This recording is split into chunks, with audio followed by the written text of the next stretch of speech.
Maxine Waters tries to quote the Constitution to attack Trump. Goes horribly wrong by Dan Lindsay, Politics U.S. News for MadWorldNews.com. California Congresswoman Maxine Waters has Democrats hating life even more after she tried to quote the Constitution in a new attack on President Donald Trump. Her attempt to argue anything in legal terms goes horribly wrong. It would seem that Maxine Waters never gets tired of being the laughingstock of the Democratic Party after her outrageous outburst last week on the House floor against Representative Mike Kelly, and now this priceless interview with MSNBC's Chris Hayes. The interview footage provides more than enough evidence that Democrats no longer require average intelligence from their members. When Hayes commented that the Trump Hotel brought in $40 million in 2017, he also asked Waters if it's problematic that the president and the Republican Party use and promote a hotel that financially benefits Trump. This was the slow pitch Waters was waiting for. Well, absolutely, questions have been raised. Let's just take a listen at the clip instead of me repeating what she said. Here we go. And, questions have been raised about that. And I think one organization that looks into this kind of thing have, asked for investigations into whether or not there's a violation of the Constitution or whether or not laws have been broken. Because obviously it appears that the president is, helping to direct business and he's making money on it.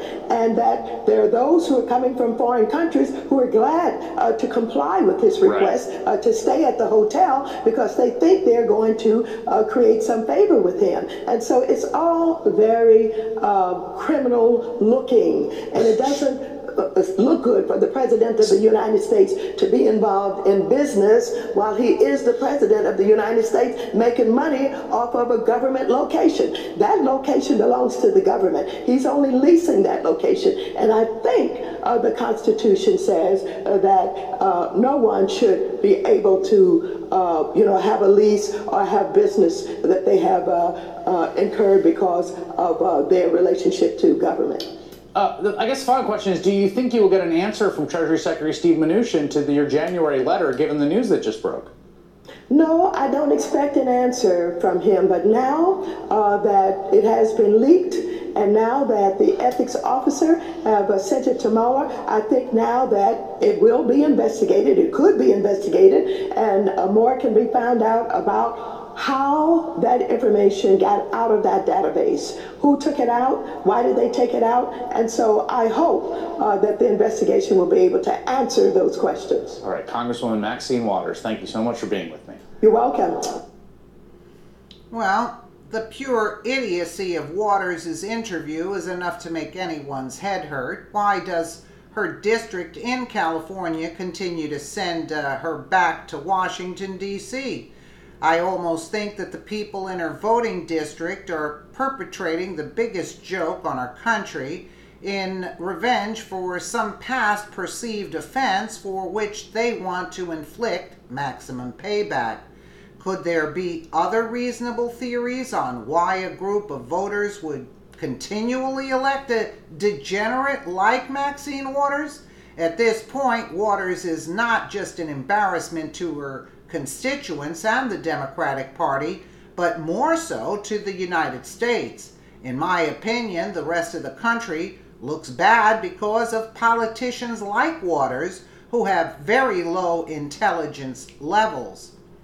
If anything, Maxine Waters' presence in Congress should be looked upon as a serious warning sign that our society is decaying to the point of no return.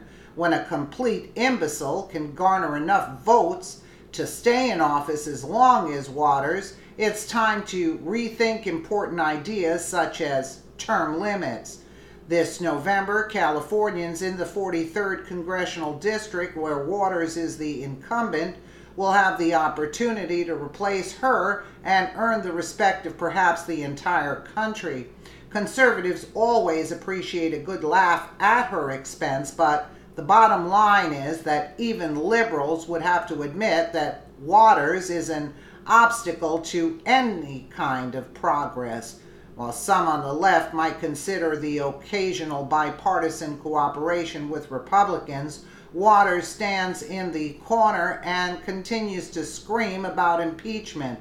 The bottom line here is that Waters isn't a productive member of Congress or society, and the sooner she's replaced by a Republican or even another liberal, the better. After all, an idiot who manages to get elected to Congress is still an idiot. Very well said. I agree. Unbelievable. Unbelievable. She's got to go. It's time to go, Waters. You're really a disgrace, embarrassing the country. Let me know what you guys think in the comments below. And again, thank you so much for watching.